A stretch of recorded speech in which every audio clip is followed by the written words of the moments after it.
Mapusok ang pag-angkin ni Jacob sa mga labi ni Mika. Patuloy na bumubuhos ang ulan, nasa loob pa rin sila ng kubo na tanging saksi sa mainit na sandali. Naramdaman niya ang pagsapo at paghagod ng palad ni Jacob sa kanyang dibdib. Napahawak na rin ang isa niyang kamay sa biceps ng binata. Tila hindi ito nakontento kaya ipinasok ang kamay sa loob ng kanyang basang blouse. May narinig silang ingay ng sasakyan sa labas. Otomatikong naghiwalay ang kanilang mga labi kahit tila ayaw nilang maputol ang ginagawa. Nagkatingin na sila at agad na tumayo si Jacob upang silipin. Dumating ang isang pickup truck at bumaba mula dito ang isang lalaki naka-jacket. May bitbit na payong. "Kian," bati ni Jacob.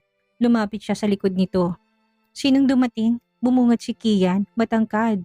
May matikas na tindig at ang ngiti ay may dalang kumpiyansa at sigla. Kaagad nitong niyakap si Jacob. "Tol, pinapunta ako ni Lola Mila at pinahanap kayo ng asawa mo." Napalunok siya sa salitang asawa pero hindi na umimik. Ipinakilala siya ni Jacob kay Kian. "Kian, si Mika, ang sinasabi kong pinakasalan ko." "Mika, si Kian, kababata ko, best friend at isa sa pinakamatagal kong kakilala." Nakangiti si Kian habang inaabot ang kamay sa kanya. "So, ikaw pala si Mika, kahit basa sa ulan ang napakaganda mo pa rin." Bihira akong humanga. Napangiti siya, bahagyang namula. Hindi niya alam kung paano sasagot pero natuwa siya sa pagbati. "Salamat, Kian. Sumakay na kayo, baka lumakas pang ulan. May nakahanda ng dinner pagbalik ninyo." Habang tumutungo sila sa sasakyan, bahagyang inalalayan siya ni Kian sa medyo madulas na daan. Napansin niyang iritasyon sa mukha ni Jacob. Nakarating sila sa Cabral Farm. May malaking modernong bahay. Sa terrace ay may nakalatag na mahabang mesa. Naabutan nila sina Lola Mila, Ligaya, Carlo, Daddy William na naghihintay sa hapagkainan. "Naku, buti at safe kayo. Biglang bumuhos ang ulan. Buti na lang at nakita ko sa kabilang farm itong si Kian," ani Lola Mila. "Tara na't magsikain." Masaya ang kwentuhan, maraming pagkain at tila reunion ng tagpo. Si Kian ay palaging nasa tabi ni Mika. Laging may ibinibigay na ulam. Laging nagtatawanan at may simpleng biruan pa na tila natural sa kanila, kahit na bago lamang na magkakilala. Inabot ni Kian ang inihaw na tilapia. "Mika, tikman mo to," sabi nila. Ito raw ang special dito sa Cabral Farm. Pero sa kabilang dulo ng mesa, napansin ni Ligayang matamang titig ni Jacob kay Kian at Mika. Halatang hindi to natutuwa. Hindi nagsalita sa Jacob, tanging nagmamasid lamang. Matapos ang tanghalian, niyaya ni Kian si Mika sa likod ng farm para ipakita ang mini greenhouse. Agad naman siyang sumama, biglang nagsalita si Jacob habang papalayo silang dalawa. "Gab, huwag kang magtagal. May pag-uusapan pa tayo mamaya." Lumingon siya, nakakunot ang noo pero tumango. Nakita pa niyang napahawak sa sentido si Jacob. Matapos ang masayang farm tour kasama si Kian, naiwan siya sa may batuhan sa likod ng kamalig. Hawak ang isang maliit na paso ng halamang bigay ni Kian. Nasa mood pa siya. Natutuwa siya sa kasiyahang hatid ng kababata ni Jacob. Biglang lumapit si Jacob. Halatang galing sa mabilis na lakad. "Mika, pwede ba tayong mag-usap?" Lumingon si Mika. Napansin niyang seryosong mukha ng lalaki kaya nilapag na munang paso sa tabi. "Okay, bakit? May problema ba?" Hindi makatingin ng direkta sa kanyang binata. "Si Kian, pwede bang huwag ka masyadong magdidikit sa kanya?" Napakunot ang noon niya. "Ha? Bakit naman? Mukha namang mabait si Kian." "Oo, wala naman. It's just that he's too friendly and you're flirty." "Flirty? Malandi. Siya?" Pinigil niya na sariling mag-react. "Wow ha, so ngayon concerned ka na kung sinong kausap ko?" "Gusto ko lang mapanatiling maayos ang lahat. Alam mo na sa kasunduan natin, ayoko na may masabi si Lola Mila." Lumapit siya ng kauntit, nakatitig sa mata nito. "Sabihin mo nga ng direkta, Jacob. Nagsiselos ka ba?" "Hindi. Of course not. I'm just looking out for the deal. And for Lola Mila, ayoko kung kailang magpapagaling siya saka ka pa sumama ang loob niya." Anitong umiwas ng tingin. Tumango-tango lang siya. "Deal lang talaga no? Akala ko mahal mo na ako eh." Ani ang natatawa. "Asa ka pa, basta sumunod ka sa sinasabi ko. Iwasan mo na lang si Kian." Tinitigan niya si Jacob, hindi to nagsalita pa. Kinuha niya ulit ang paso sa kamarahang tumango. "Okay, hindi ko naman siguro siya dapat ni iwasan. Wala namang masama sa pakikipagkaibigan lalo na sa mga taong malapit sa'yo." Talagang gustong-gusto mo na nakakakuha ng atensyon ng mga lalaki. Kasalanan ko ba kung maganda ako? Ano yung naiinis na iniwan si Jacob? Kinagabihan ay tumambay sa veranda sina Jacob at Kian. Kapwa may hawak na malamig na beer. Tahimik ang paligid, tanging huni ng kuliglig at ampas ng hangin sa mga dahon ng maririnig. Pareho silang nakaupo sa wooden bench. Malayong tingin ni Jacob habang si Kian ay may nakangiting mga mata. Tila may iniisip. Alam mo, bro, ang swerte mo. Saan? Ano yung napalingon sa kababata? Kay Mika. She's charming, matalino at may dating. Hindi ako magtataka kung totohanin mo na yung kasal ninyo. Nanahimik siya at hindi siya kaagad tumugon. Uminom lang ng beer. Kahit pa sabihin mong peke lang lahat, pero kung ako yan, baka mahulog na talaga ako. Sa bagay, knowing you, si Pamela lang nag-iisang babae sa puso mo. Napatras na upo si Jacob, pilit na pinapanatiling kalmadong muka, pero nagiging matalim ng tingin. Type mo si Mika? Ani ang may talas ng konti ang boses. Tumawad ng mahina si Kian. Aminado ako. Oo, parang love at first sight. She's the kind of woman na kayang paikutin ng mundo mo nang hindi mo namamalayan. May something sa kanya pero syempre, respeto sa'yo. Kaya nagtatanong na muna ako. Seryoso ka ba sa kanya? Kasi kung hindi, ani Kian na napalingon sa kanya na tila ba tinitimbang ang reaksyon niya. Kung hindi, balak maligawan siya? Ani ang halos nakasinghal, bahagyang ngumiti si Kian, ngunit seryosong tono ng pananalita. Kung sakaling wala naman talaga kayong dalawa, ngayon pa lang magsasabi na ako sa'yo na kapag natapos ang usapan ninyo, maliligaw ako. Pero kung sasabihin mong mahal mo siya, sabihin mo lang para hindi na ako makialam. Siyempre magkaibigan tayo. Tahimik si Jacob, hindi siya sumagot kaagad, uminom siya ng beer. Ngunit hindi maikubli ang tila ng lalamig na kamay sa hawak niyang baso. Bro, gulo lang yang si Mika. Magugulo lang ang tahimik mong buhay. Masyadong pasaway, maniwala ka. Sobrang tigas ng ulo. Ikaw, CEO ka, mahirapan kang tsak. Ako ngang pulis, nahihirapan siyang kontrolin. Aniya upang sirain ang loob ng kaibigan. Well, willing ako na magulong tahimik kong mundo. Ibang dating sa akin ni Mika. Ani Kia na hindi niya nagustuhan. Bro, kahit na hindi ko type si Mika, pero kaibigan na din ang turing ko sa kanya. Hindi ba't may ipapakasal sa yung mga magulang mo? Baka naman masaktan lang siya. Yan ang problema nitong maalala. I won't marry someone na hindi ko mahal. Wala akong balak na sundin ang gusto ng parents ko. Parang may magagawa ka kapag inilisan ka ng mana, paalala niya. They won't do that. Nag-iisa nila akong anak. Bilisan mo ng pakikipaghiwalay kay Mika para siya nang ipapakilala ko sa parents ko. Biro ni Kian. Bro, wag si Mika. Hindi siya nababagay sa mundo natin. Hindi siya kagaya natin. Let's be honest, Mika is not worthy. Natigilan siya na mapansin na may aninong gumalaw sa may gilid ng malaking halaman. Napalingon siya at doon niya nakita si Mika. Nakatingin ito sa kanya. Baka siyang pagkabigla, sakit at pagkabigo sa mga mata.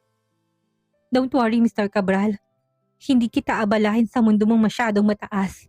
Alam kong langit ka at lupa ako. Alam ko kung saan ako lulugar. Tumalikod si Mika at mabilis na naglakad papalayo. Si Kian ay nanatiling nakatayo, gulat at may pagsisisi sa mukha. Nanigas siya tila na paralisa. Parang may bumara sa lalamunan niya. That was cruel, bro. Niiling na sabi ni Kian bago siya iwan. Hindi siya sumagot, ngunit sa kanyang mga mata may bakas ng pagsisisi at gulat. Hindi niya inakalang maririnig siya ni Mika. Hindi niya inakalang masasaktan dahil siya nasaktan niyang dalaga. Pilit niyang sinisiksik sa utak na hindi sakit ang nararamdaman niya kundi awa lamang. Umaagang umaga sa Cabral Farm, makulimlim ang langit, tila nagbabadya ng ulan. Gloomy ang panahon kasing lungkot ni Mika. Tahimik ang buong paligid. Wala pang gising sa bahay. Sa isang sulok ng guest room, nakaupo siya sa gilid ng kama. Napansin niyang kama sa kabilang side na walang lukot. Ibig sabihin hindi natulog doon si Jacob. Umasim ang mukha niya nang maalalang mukha ng lalaki. Dinampot niya ang phone at napapitlag siya at nakatitig sa bagong mensaheng natanggap mula kay Ryder. Meeting ng mga nakapasyang training ngayong araw, 2 p.m. Location is confidential. Abangan ang susunod na mensahe, mahalaga to. Lumilim ang kanyang mukha, huminga siya ng malalim. Sabay tingin sa bintana kung saan kitang tahimik na lupain ng Cabral Farm. Kailangan niyang maka-attend ng meeting. Tahimik siyang lumabas sa kwarto at dahan-dahang bumaba sa hagdan. Gising na si Jacob at Ligaya. Habang nagkakape si Ligaya, bumaba si Jacob at napansin ang katahimikan. Ligaya, hindi ba bumaba si Mika? Tanong ni Jacob. Sa kabilang guest room siya natulog dahil hindi niya alam kung paano kakausapin ng dalaga.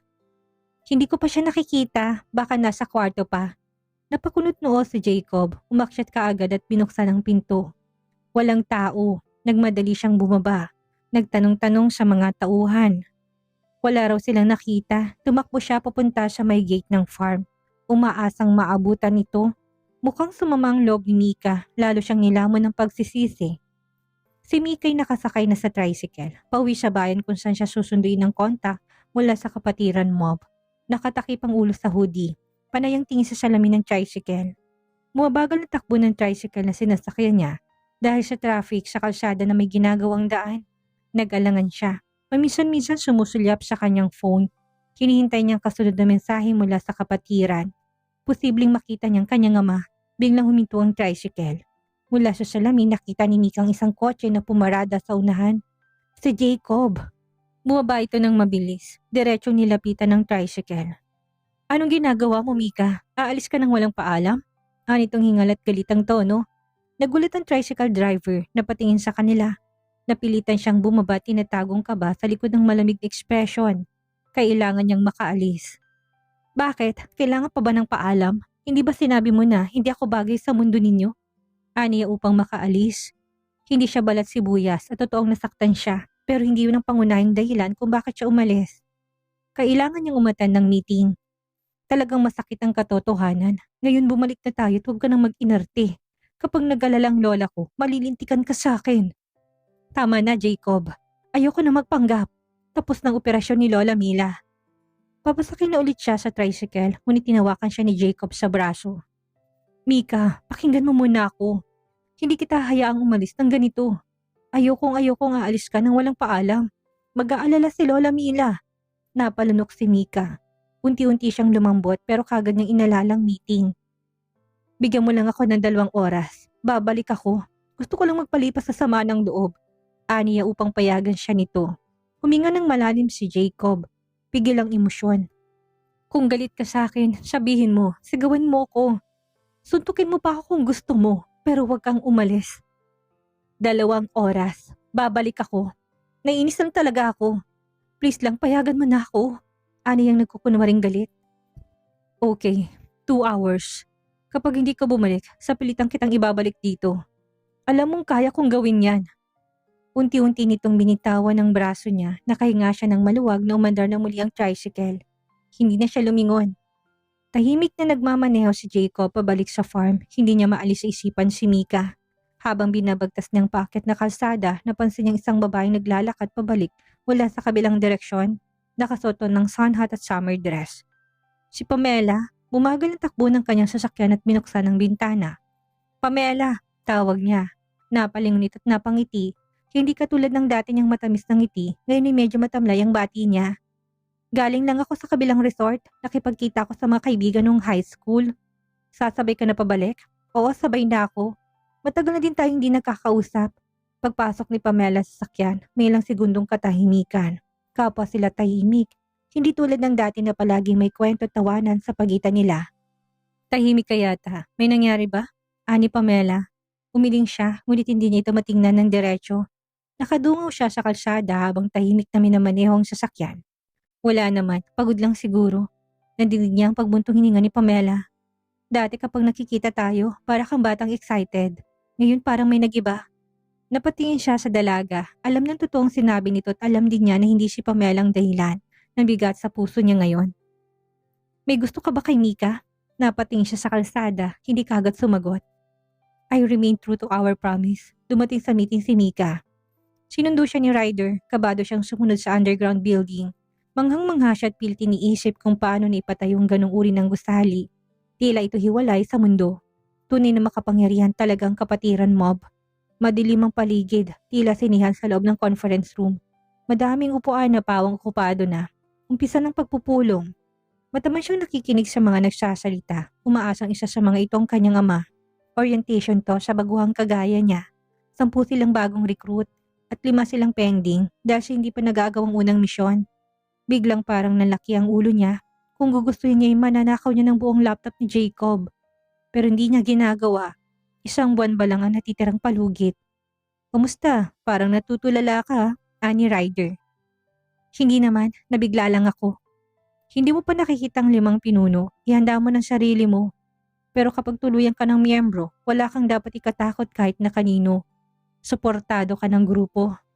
Tumango siya, tila hati ng puso niya. Ngunit hindi dapat, focus siya sa goal at hindi sa lalaking wala namang pagtingin sa kanya. Kumustang misyon kay Cabral? Tanong ni Ryder, napalunok siya. Hindi pa ako nakakatsyempo. Kasama mo sa bahay, bakit hindi mo pa nakukuha ang impormasyong kailangan? Pulis si Cabral at hindi siya nag-uuwi ng trabaho. Kailan niya? Huwag mong kakalimutan, 1 buwan na lang. Kapag hindi mo nagawa, iuutos yan sa iba. Tapos si Cabral, pati ang pagiging miyembro mo, malalagay sa alanganin.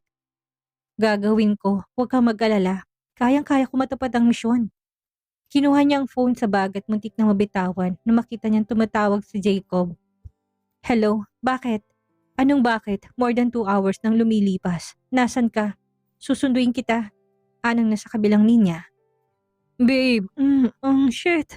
Biglang bulong ni Ryder sa tenga niya, tinulak nito. Hey, nasan ka at sino kasama mo? Singhal ni Jacob. Wala, pauwi na ako. Ani ang pinatay ang phone.